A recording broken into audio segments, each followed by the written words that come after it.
Do you ever wonder where all that stuff that you buy online is kept or how it gets shipped? A lot of companies get help by outsourcing. With an e-commerce boom driving growth, third-party logistics is worth almost $200 billion in the U.S. alone. And that is why one entrepreneur from New York City got the bright idea to help other companies make sure their products get from here to there.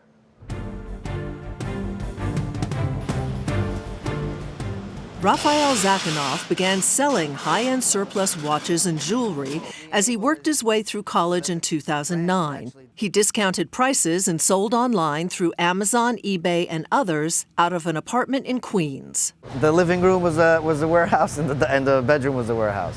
As he filled up the apartment with 10,000 items, Zakhanov began to notice price differences between the Amazons and eBays, telling friends and family running similar businesses that they often paid too much. I saw that they're really missing an opportunity of selling elsewhere where the margins were better. None of them wanted to handle the logistics, or the space was too expensive. A burgeoning e-commerce boom meant thousands of small businesses needed help with storage, packaging, labeling, and shipping. I started calling up friends and I was like, hey, instead of you sending everything to Amazon, send me it. I'll send half to Amazon. We'll keep half of it by us and we'll pick, pack, and ship it as the orders come in. Starting in 2011, his company, Ruby Has Fulfillment, outgrew the apartment and then an office space and a warehouse.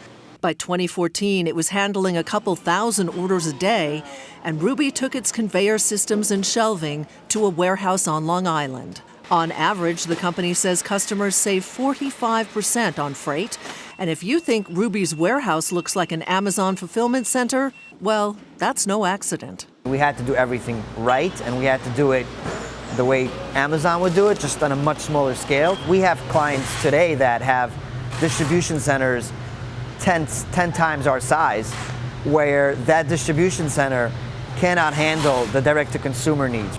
In fact, Ruby handles some orders from Amazon, but one thing Ruby offers that Amazon doesn't is the ability to use a customer's branded packaging.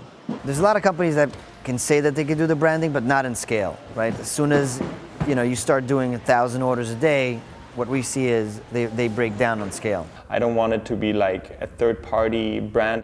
Chris Wichert started his high-end sneaker brand Koyo in a Brooklyn, New York apartment 3 years ago.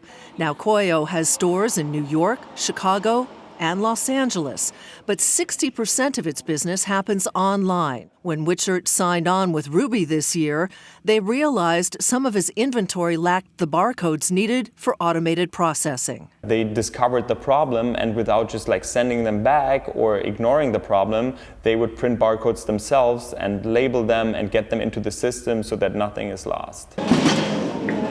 Now with almost 200 clients and revenue of more than $17 million a year, Ruby has added warehouses in Las Vegas and New Jersey, with plans to expand further in 2019, aiming to keep delivery times down to the 2 to 3 days consumers expect and businesses depend on. You could literally deploy those dollars into product, marketing, staffing, right? Things that actually help them grow the business. Getting a new forklift isn't going to add their top line or to the bottom line. And Ruby now has more than 200 employees and is looking to expand not only here at home, but internationally, possibly into Canada and Europe in the near future.